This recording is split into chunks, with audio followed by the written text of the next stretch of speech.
All right, so this is Dr. Brownbot. This is my first LinkedIn Live. Super excited. I tried for a whole year to get approval to go live on LinkedIn, and finally yesterday I got it. So of course I stayed up all night, and here now to kind of start. And I actually have a really awesome person that I've known for a long time that's going to be joining us today. His name is Dr. Richard Mendelson. And if you look at his LinkedIn, he has a lot of stuff that he does. So I'm going to kind of just leave it up to him to kind of talk about what he does. Now, you are going to be seeing me kind of fumble around a lot here. And that's because I'm trying to figure out how to work this thing. And I'm trying to figure out how to get Dr. Mendelson to join us here. So that's Dr. Mendelson from his home right there. Hello, Rich. How are you doing, man? Hey, how are you? I'm good, man. Good, Thanks for good, having me on. good. So I know there's a way to like get you uh to do. I think we can do like split screen. I'm trying to figure out how to do that on all of this Huh. stuff here. So here we go. We're gonna the add you to the right. There you go. Now we got it. Here I am. So I've known Rich for a long time, a very long time, and he'll share Yes. whatever he wants to share. But I'm so excited because Rich and I were talking on LinkedIn the other day about, hey, let's do something together. And then I got this invite to go live on LinkedIn, and of course I hit him up first, like, yo, bro, 9:30 tonight because I just got home, got to do all this other stuff. Let's talk. Yeah. But today, what we're really going to be focusing on is our LinkedIn journeys. Now, I really got active on LinkedIn about a year ago, and it's blown my mind on how much potential and capacity it has internally to really help build our network. So, really, we're going to talk a little bit about that, and then maybe some tips and tricks. And if anyone has any comments, thoughts, or anything they want to talk about, you can definitely hit us up in the comments. Now, the only thing with the comments is I have to figure out where you would be leaving the comments. So we will figure that out. But Rich, introduce yourself, man. Tell us about yourself. Yeah. So, gosh, I don't even know what to say. My name is Rich Mendelson. I'm a professor of Look at that. industrial and organizational Look below psychology. you. I got your name down there. Oh, cool. See, I can't see that. I just see like you, Oh, and I see really? myself in like a little window, Oh, and so it I could just be says writing on the something air, you're in funny a on the bottom, and broadcast. you wouldn't So even. I could be writing something funny on the bottom. You wouldn't even know. you could It's be just your making fun name. of my It's just your bald head name. or my cauliflower ears or whatever, and I wouldn't even know, but it would be funny. So when I see it Yeah. later, it'll be pretty funny. I'll laugh, I promise. But yeah. So I'm a research scientist and an industrial and organizational psychologist, and wow, I mean, you know, so you kind of alluded to this. Like I've known you for a long time, so I'm just going to put it out there. I was actually a patient of yours, and that's how we met. So it was kind of awkward. We are far more intimately acquainted than I am with, well, basically almost any other male I've ever met. So yeah, it was an interesting experience, Doc.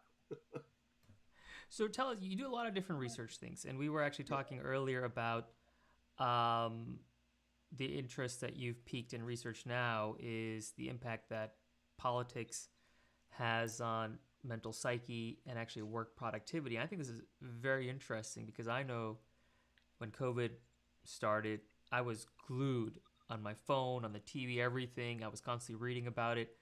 And then, of course, it was the election at the same time. And, definitely got distracted a lot. And I would say probably affected my mental productivity overall. But can you share what you're kind of looking into in that regard? Yeah. So I have another colleague who the two of us are on different sides of the political spectrum, and we were on social media one day going back and forth, and I don't really remember even what the point was or the argument was about, but I could tell we were both kind of getting a little bit agitated, and I called him up and I said, I don't really get this. Like, we get along and we like each other. Like, what's going on here?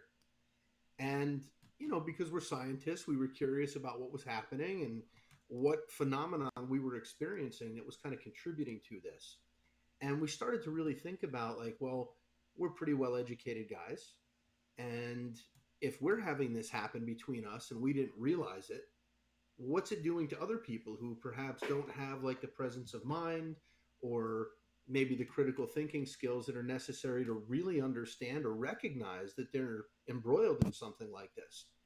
Um, and we started to talk about it, and over a couple of years, we kind of started to develop this framework for what we were calling a politically based maltreatment in the workplace. So what it came down to was, Sounds like a new diagnosis we're gonna have on well, the it assembly. is actually a pretty new, at least in the social sciences. There's not really a whole lot of research. I think there's maybe one or two other papers I found that even acknowledge that if you have opposing political views, there could be some problems that result from that in the workplace.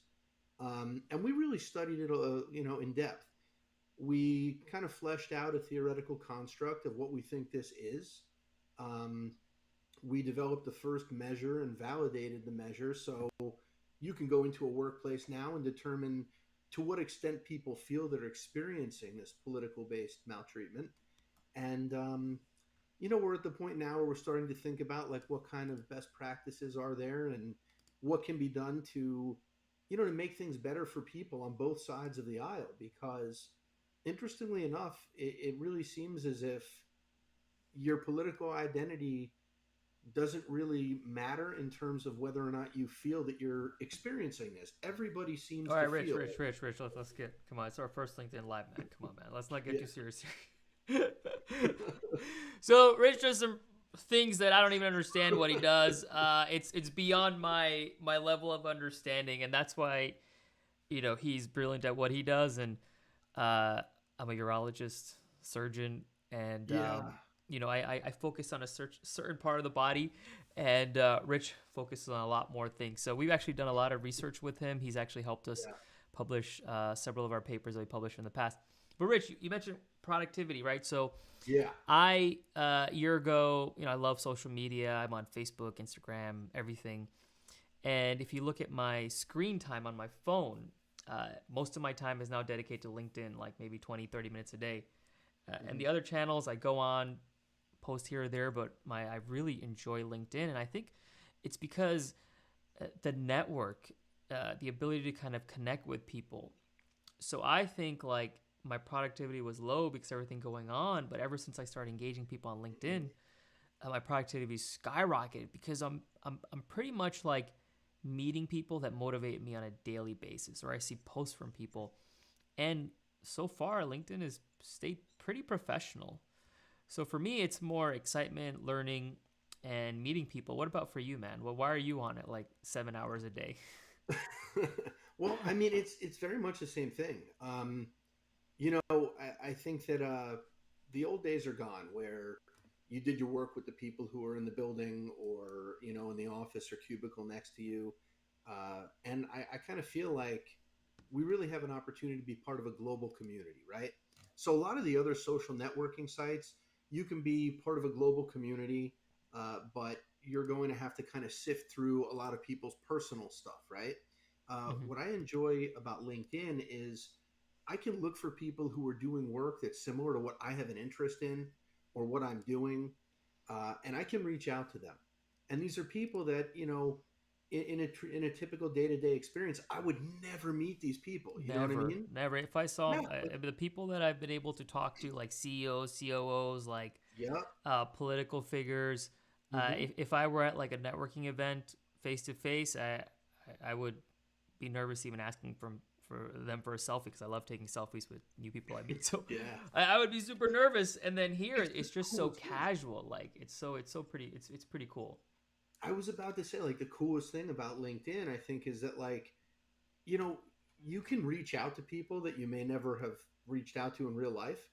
And a lot of times, like, you get surprised that they'll respond to you, Yeah. and it's, you can tell by the content, like, it's actually them. It's not one of their people who's responding to you or whatever.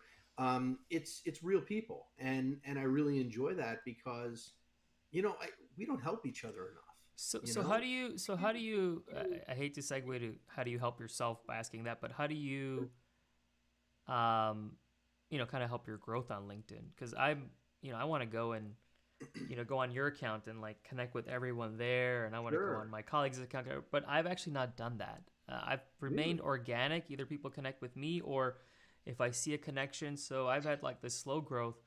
Uh, but that's because I don't want to just blindly go connect with people. Because what I've read is that it has to be a very genuine connection to really get that engagement. But I don't know what your experience, but that's just I don't So have. Yeah.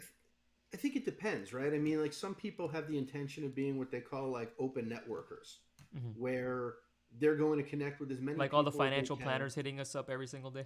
Oh my gosh, I get so many, yeah, so many messages. Yeah. I grew up, I was a wrestler.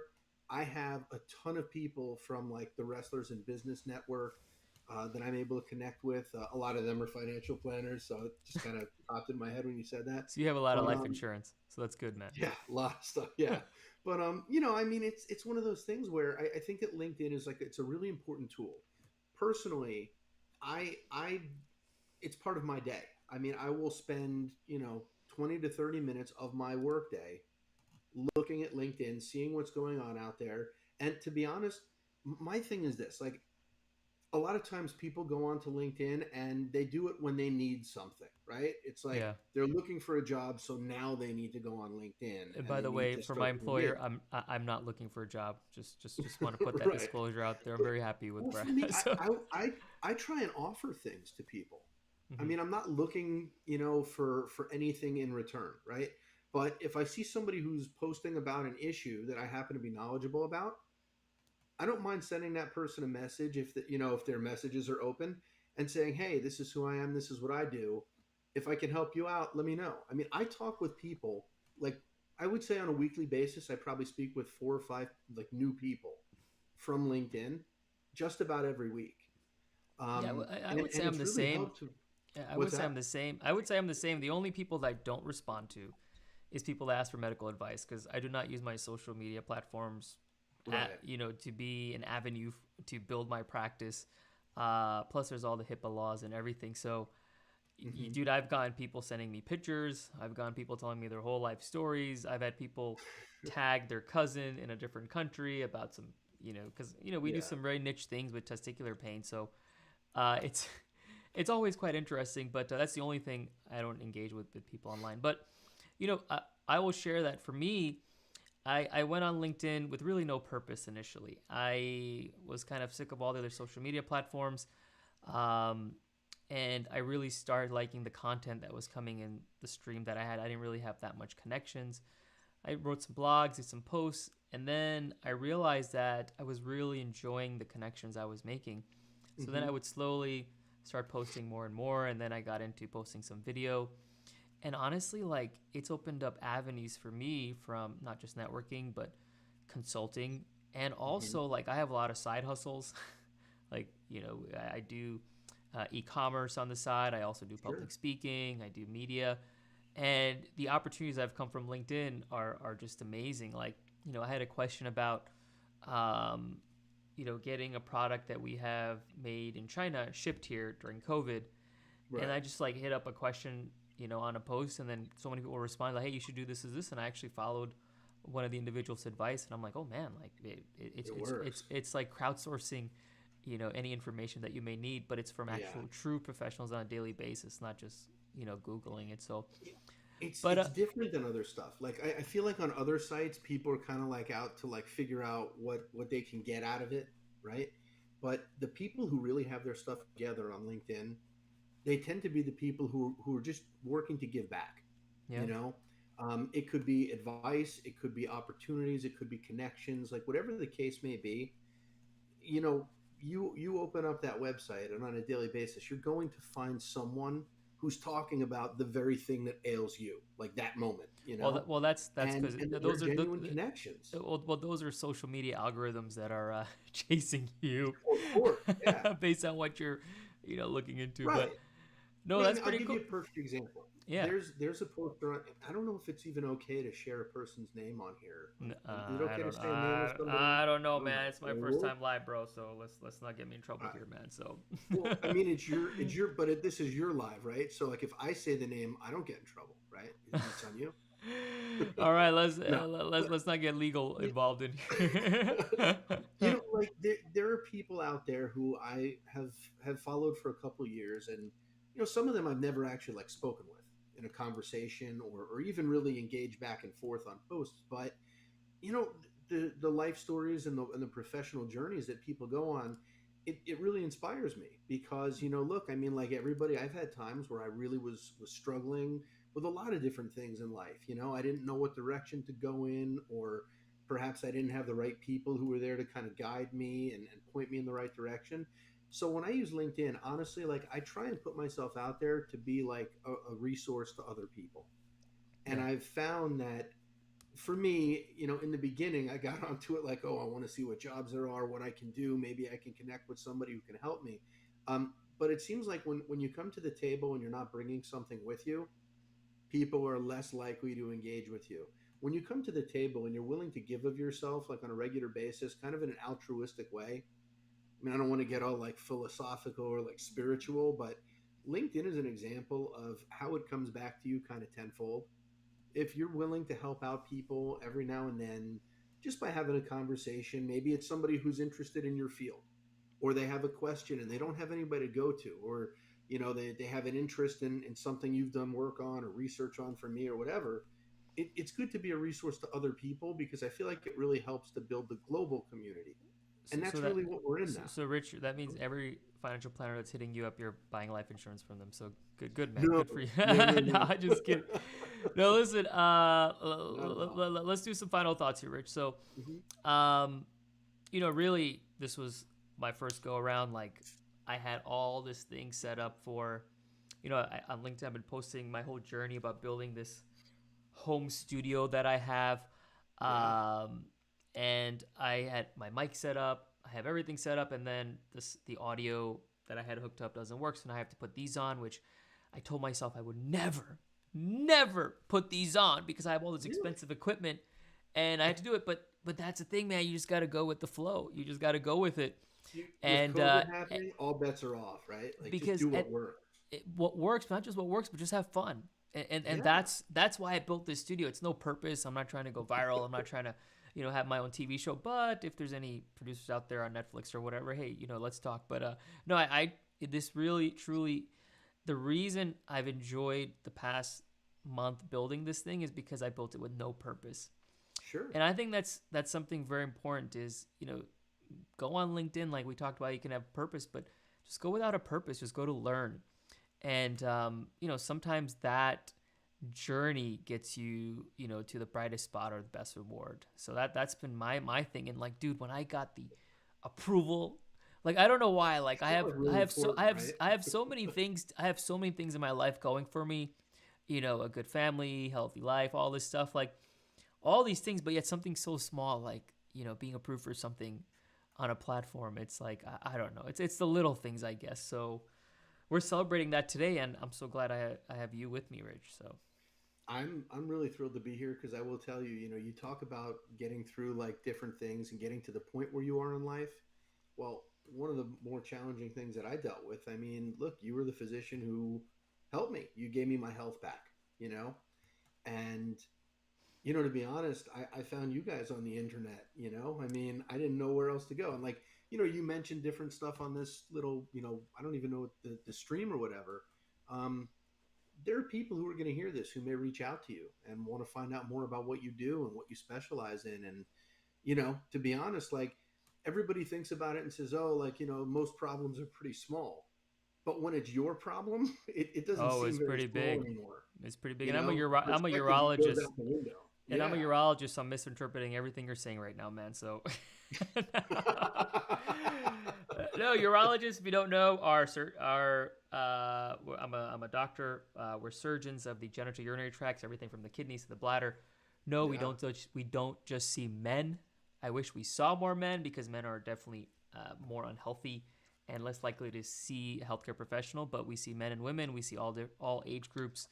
I start at 18 because I don't see the pediatric patients, but all the way till end of life, and lots of diseases. We diagnose a lot of cancers, and we help a lot of people. And our niche is chronic testicular pain. So if you go to myballsert.com or professionally, if you go to Sorry. pureclinic.com, you can see all the stuff that I do. But the goal here is not to, promote what I do for work. The goal really here is to continue what I take pride in is just being vulnerable on social media and being honest, because I do feel like 99% of people try really hard and they kind of change themselves. And I've always kind of, at least I think so. If you don't think so, write on the comments below. But I do think I've remained true to this. And, this is a step in that journey. So if no one watches this or if we get bad reviews, it's okay, because I'm still going to sleep well tonight. And that's because, I did this and we did this together just, without any purpose, man, just to have some fun. It's So fun, man. It's fun. It's great talking with you all the time, man. I'm happy you're doing this. I'm always happy to hear your voice and know you're doing good things. And I promise, if you have me on again, I will clean up the office and get the dog toys out and get ready to it's go and okay. be Well, really we professional. don't we don't care about we So, don't care about what's behind you. We care about what's in here and then what you're telling us, Rich. So, got you, man. but thanks, Rich. Thank you so much. And now I have to figure out. And by the way, every time you saw me kind of look here, I'm still trying to. I Yeah. have my screen here, and I'm like clicking, and I actually have this thing I got called Stream Deck, which is supposed to like make everything a lot easier, like just with the touch of a button. Oh wait, hopefully I didn't screw anything up here. I Did can you make touch my. the wrong button? I think I did. I can make You my didn't turn lights. the lights on. Yeah, well, I turned them darker. Oh wait, were they off the whole time? Oh man, Yeah. they're supposed to be Yeah. on. Dude, I got so much equipment here, so I can turn them up, down. I can You have the clapper. Can you do the like and the I lights don't. I turn don't on? have a clapper, bro. I'm not that old, man. No. Those are awesome, man. I wish I had a clapper. So it's really cool. So if you're, so Rich, thank you so much, man. I appreciate Yeah. it. Thank you for We'll having catch me. up. Hey, yeah, follow Rich on LinkedIn. I'll post the link Cool. on the thing, and I'm still trying to figure out where the comments go because I'm using all this apps and stuff. So, but that being said, like, thank you. This is Dr. Brambot. This is, I don't know why I call it Be Well, because Be Brambot, everything else.